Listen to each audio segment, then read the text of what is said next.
دنیا کی تاریخ میں آج تک ہزاروں کی تعداد میں بہت طاقتور قومیں پیدا ہوئیں اور ختم ہو گئیں۔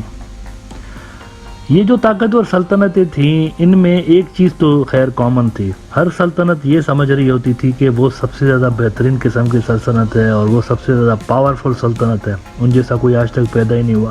یہ کیڑا سب کے اندر کامن تھا۔ آج کے دور میں اگر آپ دیکھتے ہیں تو ایک ایسی ہی سلطنت آپ کو نظر آتی ہے امریکہ۔ ان کے پریزیڈنٹس کئی مرتبہ کہہ چکے ہیں کہ ہم جیسا آج تک کوئی پیدا ہی نہیں ہوا۔ اچھا، سپر پاور کہتے کس کو ہیں؟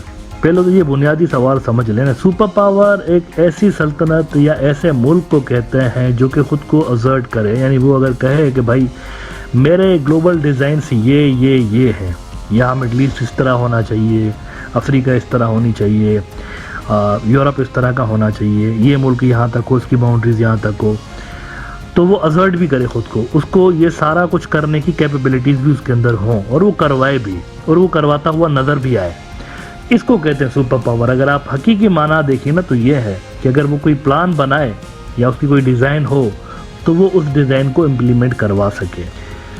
امریکہ اگر آپ دیکھیں نو ڈاؤٹ ایک بہت بڑی پاور ہے، لیکن ان دنوں غالباً امریکہ اپنے زوال کے موڈ میں آلریڈی آیا ہوا ہے، اور یہ شاید اس کی طاقت کا یوں سمجھے کہ آخری ایام چل رہے ہیں، اس کے سپر پاور کا جو سٹیٹس تھا وہ یا تو ختم ہو چکا ہے یا ختم ہو رہا ہے۔ اچھا، اس چیز کا میں آپ کو پروف دکھاتا ہوں۔ امریکہ نے ریسنٹلی جتنے بھی بڑے بڑے دعوے کیے ہیں نا کہ ہمارا یہ پلان ہے مڈل ایسٹ کے حوالے سے، ایشیا کے حوالے سے، افریقہ، وہ سارے کے سارے دھپڑ دوس ہوئے ہیں۔ افریقہ کے اندر اینٹی ویسٹ جو فورسز ہیں ان کا زور بڑھتا چلا جا رہا ہے۔ مختلف ملکوں کے اندر ملٹری ڈکٹیٹرز آئے ہیں، مارشل لاز لگے ہیں، اور وہ مارشل لاز ان حکومتوں کے خلاف لگے ہیں جو کہ پرو ویسٹ تھیں، چاہے وہ نائجر ہو، چاہے وہ گبون ہو۔ وہاں پر ایسے بادشاہ آئے ہوئے ہیں جو کہ ویسٹ کے خلاف تھے۔ اسی طرح سے ڈیفرنٹ اور بھی ملک آلریڈی وہاں پر موجود ہیں جن میں تختے الٹے جا چکے ہیں اور وہاں پر پرو رشیا، پرو چائنا حکومتیں آئی ہوئی ہیں۔ لیکن اگر آپ امریکہ کے ان سب کو چھوڑیں، اگر آپ ان کے ڈکلیئرڈ ایجنڈاز بھی دیکھتے ہیں نا، آبجیکٹیوز، ان کے اندر بھی آپ کو ناکامی نظر آئے گی۔ مثال کے طور پر آپ دیکھیے کچھ عرصہ پہلے تھا، گزشتہ سال بھی امریکہ نے اوپنلی کہا تھا، ان کی نیشنل سیکیورٹی جو اسٹریٹجی تھی انہوں نے وہ ریویل کی تھی، اس میں چائنا تھریٹ نمبر 1 تھا، اور انہوں نے کلیئرلی کہا تھا کیٹیگوریکلی کہ ہم ان کی رائز کو کمپیٹ کریں گے اور ہم ان کو جو ہے وہ اپنے سے آگے بڑھنے سے روکیں گے۔ آپ ذرا اکتوبر 2022 کا گزشتہ سال کا وائس آف امریکہ دیکھیں، کہتے ہیں کہ China remains top threat in new U S national defence strategy. اس کے اندر انہوں نے کیٹیگوریکلی کہا کہ ہمارا سارا کا سارا فوکس اب کنٹینمنٹ آف چائنا پہ ہے، کیونکہ یہ ایک سیریس تھریٹ بن چکے ہیں امریکن گلوبل آرڈر کے لیے۔ ان کی اکانومی، ان کی ٹیکنالوجی، ان کی ملٹری، ہر جگہ سے یہ ہمیں تھریٹ پوز کر رہے ہیں، لہٰذا ان کو ہم نے کنٹین کرنا ہے۔ یہ اور بات ہے کہ شروع سے لے کر ہی امریکنس کو وہ چائنیز کہتے رہے ہیں کہ بھائی آپ یہ جو خواب دیکھ رہے ہیں یہ خواب آپ کے کبھی پورے نہیں ہوں گے۔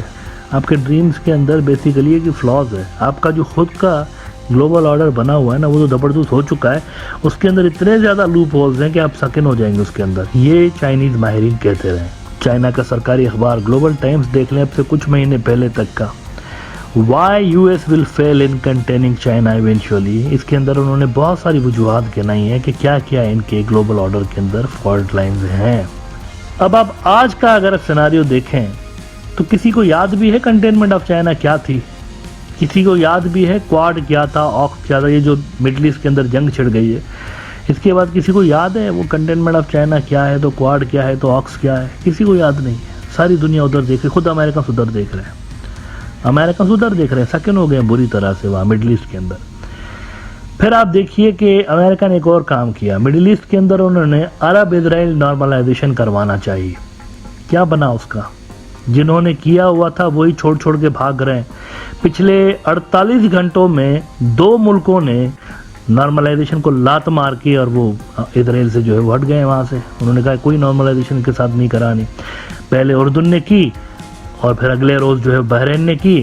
اب خبریں یہ آ رہی ہیں کہ 2-4 اور ملک پائپ لائن میں ہیں جو کہ کل پرسوں تک آپ سنیں گے۔ اس کی وجہ یہ جی سی سی والے جو ہے نا یہ آئسولیشن میں کوئی کام نہیں کرتے، یہ بڑا سوچ بچار کی، ان کے اندر کوارڈینیشن زبردست قسم کی ہے۔ بحرین نے کیا ہے تو آپ ایکسپیکٹ کر سکتے ہیں کہ جی سی سی کے اور بھی ملک جو ہیں وہ نارملائزیشن جنہوں نے کر رکھی ہے وہ اس کو دپڑدوز کر دیں گے، اٹ از کوائٹ پاسبل۔ تو امریکہ کیا کروانا چاہ رہا تھا اور ہو کیا رہا ہے، اس کا الٹ ہو رہا ہے نا۔ وہ نارملائزیشن چاہتے تھے، یہاں نارملائزیشن ختم ہو رہی ہے، اس کا مطلب یہ ہے کہ وہ اس کو کروا نہیں پا رہے، جو چاہتے ہیں وہ کروا نہیں پا رہے۔ تو یہ تو سپر پاور کی ڈیفینیشن میں ہی نہیں آتے اس وقت، یہ بس ایک پاورفل ملک کے طور پر ایک رہ گئے ہیں، اور ایسے تو خیر بہت سارے اور بھی ملک ہیں دنیا کے اندر جو کہ پاورفل ہیں، ایک شبیہ رہ گئی یہ امپریشن امریکہ ہے جو سپر پاور، پریکٹیکلی کچھ بھی نہیں ہو رہا۔ وہ کنٹینمنٹ آف چائنا کرنا چاہتے تھے، کنٹینمنٹ آف چائنا نہیں ہوئی۔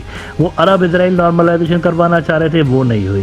انہوں نے یوکرین کے اندر چاہا کہ یوکرین جیت جائے اگینسٹ رشیا، وہ نہیں ہوا۔ انہوں نے افغانستان کے اندر سوشل انجینئرنگ کرنا چاہیے، افغانستان کے اندر ایک اپنا یہاں پہ ایک آرڈر لانے کی کوشش کی، وہ نہیں ہوا۔ انہوں نے سیریا اور عراق کے اندر بھی یہ کرنے کی کوشش کی، سیم وہی افغانستان والا حساب کتاب، ادھر پپٹس بٹھائیں گے اور حکومتیں، کچھ بھی نہیں ہوا۔ تو ریسنٹ اگر آپ ہسٹری دیکھیں، اور یہ اوور دا ایئرس ہو رہا ہے، صرف بائیڈن کی بات نہیں کر رہا ہوں، اس سے پہلے والے پریزیڈنٹس بھی ان فیلیورز کا، ان کی بھی حکومتوں میں یہ سارے فیلیورز ہوتے رہے۔ تو as a country America deliver نہیں کر پا رہا ہے بیسیکلی، ان کے جو ڈکلیئرڈ ایجنڈاز ہوتے ہیں، پلانز ہوتے ہیں، اس کا الٹ ہو جاتا ہے۔ لہذا ناظرین، آج کی جو گراؤنڈ ریئلٹی ہے نا، وہ چیخ چیخ کے بتا رہی ہے کہ امریکہ دنیا کا ایک پاورفل ملک تو ہے، لیکن وہ سپر پاور نہیں رہے۔ مطلب ان کی کوئی بھی بات اس وقت سننے کو تیار نہیں ہوتا، اور حد تو اب یہ ہو گئی ہے کہ ان کے اگر پریزیڈنٹ آتے ہیں مڈل ایسٹ تو اردن اور فلسطینی اتھارٹی جیسے ملک جو ہیں وہ بھی ان کے ساتھ ملنے کو تیار نہیں ہوتے کہ نہیں ملیں گے۔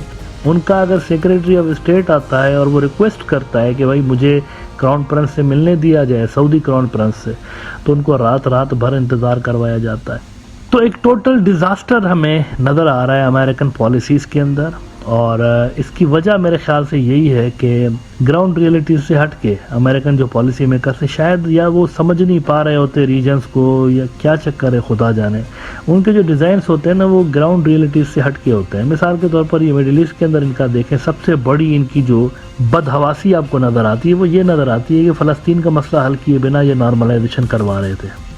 اگر کوئی سینس ہوتا نا پالیسی میکرز میں، کوئی سینس ہوتا تو پہلے وہ لوپ ہول کو ختم کرتے اس کو، کیونکہ ان کو پتہ ہونا چاہیے تھا کہ ایک واقعہ ہوگا اور یہ سارا کا سارا نارملائزیشن سارا کچھ دبردوس ہو جائے گا، جو کہ ہوا بھی، صرف ایک واقعے کی مار، حماس کا ایک حملہ، اور یہ سارا کا سارا گیم پلان الٹا ہو گیا۔ تو کچی بنیادوں پہ، کمزور بنیادوں پہ پلانس، اور پھر اس کو ایگزیکیوٹ کرنے میں ان کی ناکامی، یہ بنیادی فیکٹرز رہے ہیں اب تک امریکہ کے گلوبل آرڈر کے ڈکلائن کے حوالے سے۔